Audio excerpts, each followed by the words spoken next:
ਸਲਾਮ ਨਮਸਤੇ ਸਤਿ ਸ੍ਰੀ ਅਕਾਲ। ਸੁਣਿਓ ਕੀ ਹਾਲ ਹੈ? ਠੀਕ ਹੋ? ਅੱਲਾਹ ਤਾਲਾ ਤੁਹਾਨੂੰ ਖੁਸ਼ ਰੱਖੇ, ਸਲਾਮਤ ਰਹੋ। ਨਿਕਲੀਏ ਫਿਰ, ਅੱਜ ਦੀ ਗੇੜੀ ਲਾ ਆਈਏ। ਤੇ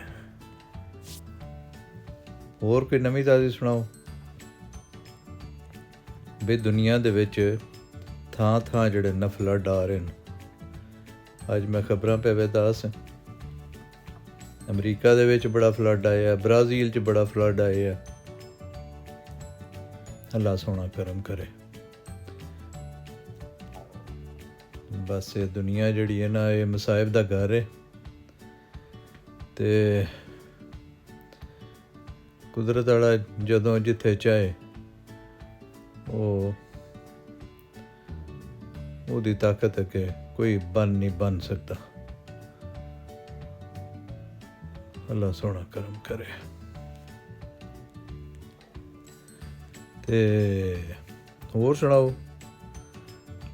ਹਰ ਘਰ ਦੇ ਵਿੱਚ ਮਾਪੇ ਵੀ ਹੁੰਦੇ ਨੇ, ਤੇ ਅਸੀਂ ਆਪਣੇ ਬੱਚਿਆਂ ਨੂੰ, ਆਪਣੇ ਦੋਸਤਾਂ ਨੂੰ, ਜਵਾਨੀ ਹੁੰਦੀ ਹੈ ਤੇ ਆਪਣੇ ਦੋਸਤਾਂ ਨੂੰ ਬੜਾ ਟਾਈਮ ਦਿੰਦੇ ਹਾਂ, ਤੇ ਅਸੀਂ ਇਗਨੋਰ ਕਰ ਦਿੰਦੇ ਹਾਂ ਵਾਲਿदैन ਨੂੰ। ਤੇ ਜਿਹੜੇ ਮੇਰੇ ਨੌਜਵਾਨ ਦੋਸਤ ਨੇ, ਉਹਨਾਂ ਨੇ ਇੱਕ ਮਿਹਨਤ ਕਰਨੀ ਹੈ ਅੱਜ, ਕਿ ਤੁਸੀਂ ਤਾਂ ਨਹੀਂ ਅਜੇ ਪੇ ਕਰਦੇ। ਗੌਰ ਕਰਿਓ ਕਿ ਤੁਸੀਂ ਰੋਜ਼ ਦੇ ਕਿਤਨੇ ਘੰਟੇ ਆਪਣੇ ਮਾਂ ਪਿਓ ਨੂੰ ਦਿੰਦੇ ਹੋ, ਜਾਂ ਕਦੀ ਉਹਨਾਂ ਬਾਰੇ ਸੋਚਿਆ ਜੇ ਵੀ ਤੁਸੀਂ ਜਿਹੜਾ ਹਰ ਵੇਲੇ ਸੱਜੇ ਖੱਬੇ ਨਿਕਲ ਜਾਂਦੇ ਹੋ, ਕਦੀ ਪਹਾੜਾਂ 'ਤੇ ਤੇ ਕਦੀ ਹੋਟਲਿੰਗ 'ਤੇ ਤੇ ਕਦੀ ਦੋਸਤਾਂ ਦੇ ਨਾਲ ਪਿਕਨਿਕ ਕਰਨ, ਤੇ ਉਹਦੇ ਵਿੱਚ ਕਦੀ ਮਾਂ ਪਿਓ ਨੂੰ ਵੀ ਲੈ ਜਾਇਆ ਕਰੋ, ਉਹਨਾਂ ਦੇ ਨਾਲ ਪਿਕਨਿਕ ਕਰਿਆ ਕਰੋ, ਉਹਨਾਂ ਦੇ ਨਾਲ ਦੋਸਤੀ ਕਰੋ। ਚਲਿਓ, ਇਹਦੇ 'ਚ ਬੜਾ ਸਵਾਦ ਵੀ ਜੇ ਤੇ ਬੜਾ ਸਵਾਬ ਵੀ ਜੇ, ਤੇ ਕਰ ਲਓ।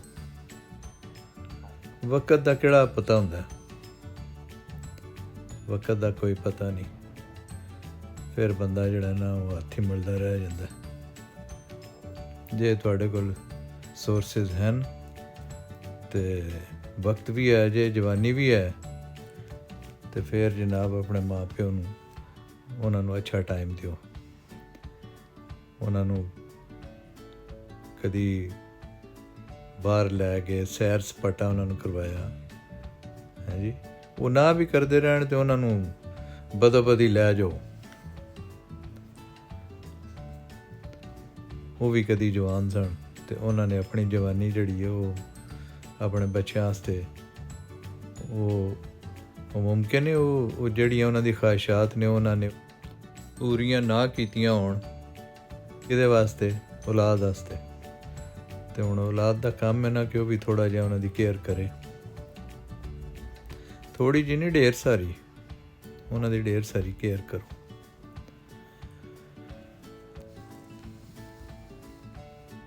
ਜਿਹਦਾ ਮਾਂ ਪਿਓ ਰਾਜ਼ੀ ਹੈ ਨਾ, ਉਹਦੇ ਤੇ ਰੱਬ ਰਾਜ਼ੀ ਜੇ। ਸਾਰਿਆਂ ਨੂੰ, ਦੋਸਤਾਂ ਨੂੰ ਵੀ ਟਾਈਮ ਦਿਓ, ਪਰ ਅੱਗੋਂ ਕਰਮਾਂ ਵਾਲੀਆਂ ਤੁਹਾਡੀਆਂ ਬੇਗਮਾਤ ਆ ਜਾਣੀਆਂ, ਤੇ ਫਿਰ ਤੁਸੀਂ ਬਿਲਕੁਲ ਇੰਝ ਜਿਹੜਾ ਨਾ ਅਸੀਲ ਘੋੜੇ ਬਣ ਜਾਣਾ। ਉਹਨਾਂ ਜਿਹਦੇ ਤੁਹਾਡੀ ਲਗਾਮਾਂ ਮੋੜਨੀਆਂ ਨਾ, ਤੁਸੀਂ ਉਂਝ ਹੀ ਟੀ ਟੀ ਕਰਦਿਆਂ ਵੱਜਦਿਆਂ ਫਿਰਨਾ। ਥੋੜ੍ਹਾ ਜਿਹਾ ਉਹ ਘੋੜਾ ਆਪਣੇ ਮਾਂ ਪਿਓ ਵਾਸਤੇ ਵੀ ਬਣ ਜਾਓ, ਉਹਨਾਂ ਨੂੰ ਵੀ ਥੋੜ੍ਹਾ ਜਿਹਾ ਸਵਾਦ ਦੇ ਦਿਓ ਆਪਣੀ ਸਵਾਰੀ ਦਾ। ਬੜਾ ਬੱਦਲ ਘੁਲੇ ਹੈ, ਤੇ ਬਾਰਿਸ਼ਿੰਗ ਹੀ ਬਾਰਿਸ਼ਿੰਗ ਹੈ, ਬੱਦਲ ਹੀ ਬੱਦਲ ਹੈ। ਅੱਲਾ ਖੈਰ करे, अल्लाह ताला बाराने रहमत फरमाए। ਤੇ ਆਪਣੇ ਕਹਿਰੋ ਗਜ਼ਬ ਤੋਂ ਮਹਿਫੂਜ਼ ਰੱਖੇ। ਹਵਾ ਵੀ ਗੁੱਲੀ ਹੈ ਤੇ ਦਰਖਤਾਂ ਦੇ ਵੇਖੋ ਨੇ ਜੀ ਰੰਗ, ਕੈਸੇ ਕੈਸੇ ਰੰਗ ਨੂੰ, ਅੱਲਾ ਦੀ ਕੁਦਰਤ ਹੈ, ਸੁਭਾਨ ਅੱਲਾ। ਹਰ ਮੌਸਮ ਦਾ ਆਪਣਾ ਹੁਸਨ ਹੈ, ਬੱਦਲ ਬਾਰਿਸ਼ ਦਾ ਆਪਣਾ ਹੁਸਨ ਹੈ ਤੇ ਧੁੱਪਾਂ ਦਾ ਆਪਣਾ ਹੁਸਨ ਹੈ। ਇਹ ਸਾਰੇ ਰੰਗ ਜਿਹੜਾ ਨਾ ਜੀ ਤਨਵੋ ਦਾ ਮਤਲਬ ਹੈ ਕਿ ਚੀਜ਼ਾਂ ਦਾ ਮੁਖਤਲਿਫ ਤਰ੍ਹਾਂ ਦਾ ਹੋਣਾ, ਇਹ ਬੰਦੇ ਨੂੰ ਪਸੰਦ ਹੈ। ਤਨਵੋ ਜਿਹੜਾ ਮਨਾਟਨੀ, ਯਕਸਾਨੀਅਤ, ਇੱਕੋ ਜਿਹਾ ਹੀ ਹੋਣਾ ਸਾਰਾ ਕੁਝ, ਉਹਨਾਂ ਦੇ ਨਾ ਮਨਾਟਨੀ ਕਿ ਉਹ ਯੂਨੀਫਾਰਮ ਕਿਸਮ ਦਾ ਹੈ, ਇੱਕੋ ਹੀ ਮੌਸਮ ਚੱਲ ਰਿਹਾ ਜੀ, ਗਰਮੀ ਗਰਮੀ ਗਰਮੀ ਜਾਂ ਸਰਦੀ ਸਰਦੀ, ਉਹ ਤਾਂ ਬੰਦਾ ਤੰਗ ਪੈ ਜਾਂਦਾ। ਕਦੀ ਬੰਦਾ ਉਦਾਸ ਹੁੰਦਾ, ਕਦੀ ਖੁਸ਼ ਹੁੰਦਾ, ਕਦੀ ਸੋਚ ਵਿਚਾਰ ਕਰਨ ਦੇ ਮੂਡ 'ਚ ਹੁੰਦਾ। ਸੋ ਇਹ ਜਿਹੜਾ ਹੈ ਤਨਵੁ ਹੈ ਨਾ ਸਾਡੀ ਤਬੀਅਤਾਂ ਦੇ ਵਿੱਚ, ਸਾਡੇ ਮਿਜ਼ਾਜ ਦੇ ਵਿੱਚ ਔਰ ਸਾਡੇ ਸਰਾਊਂਡਿੰਗ ਦੇ ਵਿੱਚ, ਇਹ ਤਬਦੀਲੀ ਚਾਹੁੰਦਾ ਹੈ ਇਨਸਾਨ ਦਾ ਮਿਜ਼ਾਜ, ਇਹ ਸਾਨੂੰ ਅੱਛੀ ਲੱਗਦੀ ਹੈ। ਤੇ ਉਹ ਸ਼ਾਇਰ ਵੀ ਆਖਿਆ ਨਾ ਜੀ, ਸਬਾਤ ਇੱਕ ਤਗਯੁਰ ਕੋ ਹੈ ਜ਼ਮਾਨੇ ਮੇਂ, ਯਾਨੀ ਜਿਹੜੀਆਂ ਚੀਜ਼ਾਂ ਬਦਲਦੀਆਂ ਰਹਿੰਦੀਆਂ ਨਾ ਉਹ ਹੀ ਮੁਸਤਕਿਲ ਨੇ, ਯਾਨੀ ਤਬਦੀਲੀ ਮੁਸਤਕਿਲ ਚੀਜ਼ ਹੈ, ਹੋਰ ਕੋਈ ਸ਼ੈ ਮੁਸਤਕਿਲ ਨਹੀਂ। ਤੇ ਇਹਦੇ 'ਚ ਹੀ ਬਿਊਟੀ ਹੈ ਔਰ ਤਬਦੀਲੀ ਹੋਣੀ ਰਹਿਣੀ ਚਾਹੀਦੀ ਹੈ।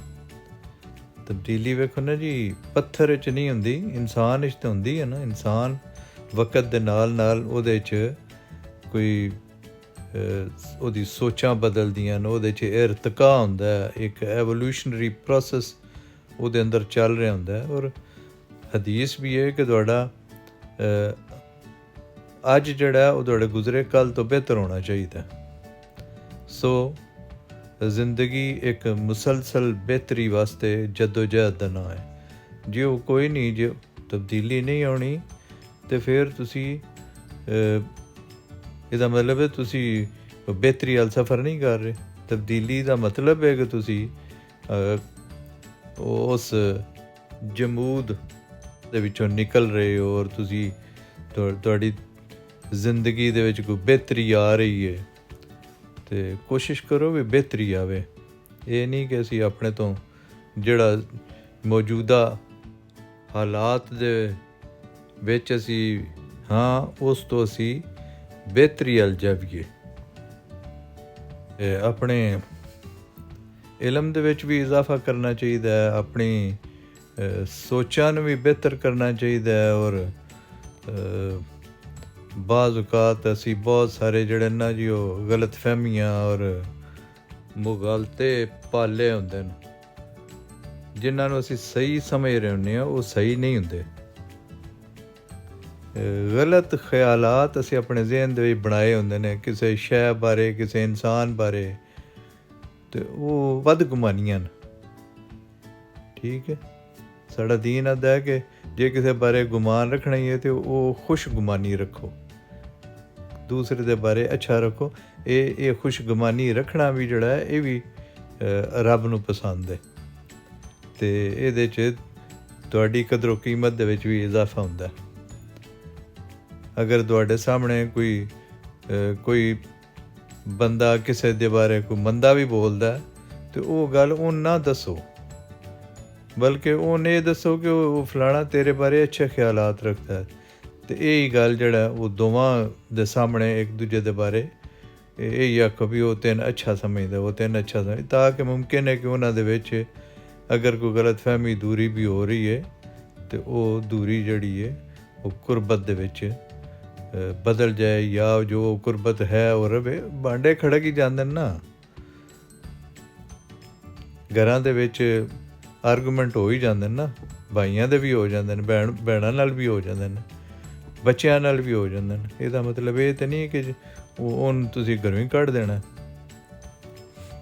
ਜ਼ਿੰਦਗੀ ਜਿਹੜੀ ਹੈ ਉਹ ਇੱਕ ਕੰਪਰੋਮਾਈਜ਼ ਹੈ, ਉਹ ਗੁਜ਼ਾਰੇ ਦਾ ਨਾਂ ਹੈ। ਮਾफ़ ਕਰ ਦੇਣਾ ਤੇ ਮਾफ़ੀ ਮੰਗ ਲੈਣਾ, ਇਹਦੇ ਬਗੈਰ ਜ਼ਿੰਦਗੀ ਨਹੀਂ ਗੁਜ਼ਰਦੀ। ਅੱਲਾਹ ਤਾਲਾ ਵੀ ਆਖਦਾ ਤੁਸੀਂ ਬੰਦਿਆਂ ਨੂੰ ਮਾफ़ ਕਰ ਦਿਓ, ਅਫੋ ਦਰਗੁਜ਼ਰ ਤੋਂ ਕੰਮ ਲਓ, ਤੇ ਮੈਂ ਤੁਹਾਡੇ 'ਤੇ ਰਹਿਮ ਕਰਸਾਂ, ਮੈਂ ਤੁਹਾਨੂੰ ਮਾफ़ ਕਰ ਛੱਡਸਾਂ। ਸੋ ਅਸੀਂ ਆਪਣੇ ਰਵੱਈਏ ਦੇ ਨਾਲ, ਆਪਣੀ ਮਿਸਾਲ ਦੇ ਨਾਲ ਇੱਕ ਬਿਹਤਰ ਇਨਸਾਨ ਦਾ ਰੂਪ ਪੇਸ਼ ਕਰੀਏ। ਅੱਛਾਈ ਵੀ ਐਂਡ ਹੋ ਜਾਣੀ ਹੈ ਤੇ ਬੁਰਾਈ ਵੀ ਐਂਡ ਹੋ ਜਾਣੀ, ਯਾਨੀ ਉਹ ਕਰਨ ਵਾਲੇ ਨੇ ਦੁਨੀਆ ਤੋਂ ਟੁਰ ਜਾਣਾ, ਲੇਕਿਨ ਜਿਹੜੀ ਅੱਛਾਈ ਹੈ ਉਹਦੇ ਅਸਰਾਤ ਜਿਹੜੇ ਨੇ ਉਹ ਬਾਅਦ ਦੇ ਵਿੱਚ ਵੀ ਅੱਛੇ ਚੱਲਦੇ ਰਹਿਣੇ, ਔਰ ਉਹ ਸਦਕਾ ਜਾਰੀਆ ਉਹਦਾ ਸਵਾਬ ਹੁਣ ਮਿਲਦਾ ਰਹਿਣਾ। ਤੇ ਜਿਹੜਾ ਬੁਰਾਈ ਕਰਨ ਵਾਲਾ ਉਹ ਜੇ ਬੁਰਾਈ ਉਹਦੇ ਗਿਆ, ਉਹਦੇ ਨਾਲ ਮੁੱਕ ਗਈ ਤੇ ਬਹੁਤ ਅੱਛੀ ਗੱਲ ਹੈ ਉਹਦੀ। ਤੇ ਜੇ ਉਹ ਐਸੀ ਬੁਰਾਈ ਕਰ ਗਿਆ ਕਿ ਉਹ ਉਹਦੇ ਬਾਅਦ ਵੀ ਚਲਦੀ ਰਹਿਣੀ ਹੈ ਤੇ ਉਹਦਾ ਵੀ ਉਹ ਗੁਨਾਹ ਢੀਂਦਾ ਹੀ ਰਹਿਣਾ। ਮਸਲਨ ਕੋਈ ਬੰਦਾ ਕੋਈ ਬੁਰੀ ਗੱਲ ਲਿਖ ਗਿਆ, ਠੀਕ ਹੈ, ਕੋਈ ਗੰਦੀ ਸ਼ੈ ਮੀਡੀਆ 'ਤੇ ਛੱਡ ਗਿਆ ਤੇ ਉਹਦੇ ਗੁਨਾਹ ਤੇ ਉਹਨੂੰ ਪੜ੍ਹਦੇ ਹੀ ਰਹਿਣਾ ਨਾ ਜੀ। ਅੱਲਾਹ ਤਾਲਾ ਸਾਨੂੰ ਮਾफ़ ਕਰ ਦੇ, ਅੱਲਾਹ ਤਾਲਾ ਸਾਨੂੰ ਨੇਕੀ ਦੀ ਤੌਫੀਕ ਦੇ ਤੇ ਅਸੀਂ ਤੌਬਾ ਕਰ ਲਈਏ। ਤੌਬਾ ਦਾ ਮਤਲਬ ਇਹ ਨਹੀਂ ਕਿ ਅਸੀਂ ਇਹ ਸੋਚੀਏ ਕਿ ਅੱਜ ਤਾਂ ਮੈਂ ਤੌਬਾ ਕੀਤੀ ਹੈ ਨਾ, ਉਹ ਬੜਾ ਬਖਸ਼ਣ ਆ ਰਿਹਾ, ਕੱਲ੍ਹ ਮੁੜ ਕਰ ਲਿਸਾਂ। ਨਹੀਂ, ਇਸ ਨੀਅਤ ਦੇ ਨਾਲ ਕੀਤੀ ਤੌਬਾ ਨਹੀਂ। ਤੌਬਾ ਦਾ ਮਤਲਬ ਹੈ ਕਿ ਤੁਸੀਂ ਬਿਲਕੁਲ ਨੇਕ ਨੀਅਤ ਹੋ ਕੇ ਆਖੋ ਜੀ ਅੱਗੋਂ ਤੋਂ ਨਹੀਂ ਕਰਨ ਲੱਗਾ, ਫਿਰ ਉਹ ਤੌਬਾ।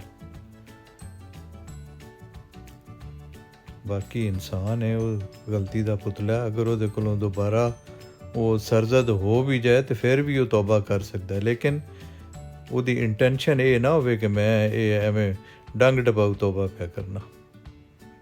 ਰੱਬ ਕੋਲੋਂ ਸਾਡੀਆਂ ਸੋਚਾਂ, ਸਾਡੇ ਉਹ ਖਿਆਲਾਤ ਜਿਹੜੇ ਸਾਨੂੰ ਜੇ ਨਹੀਂ ਆਏ ਉਹ ਵੀ ਨਹੀਂ ਛੁਪੇ, ਤੇ ਨੀਤਾਂ ਕਿਵੇਂ ਛੁਪ ਸਕਦੀਆਂ। ਇਸ ਵਾਸਤੇ ਜਨਾਬ ਰੱਬ ਦੇ ਅੱਗੇ ਕੋਈ ਲੁਕ ਛੁਪ ਨਹੀਂ। ਲਓ ਜੀ, ਸਲਾਮਤ ਰਵੋ, ਮਿਲਨੇ ਆ ਫਿਰ ਅਗਲੇ ਵਲਾਗ ਦੇ ਬਾਅਦ। ਆਪਣੇ ਦੁਆਲੇ ਸਾਰਿਆਂ ਦਾ ਖਿਆਲ ਰੱਖੋ ਤੇ ਆਸਾਨੀਆਂ ਤਕਸੀਮ ਕਰੋ।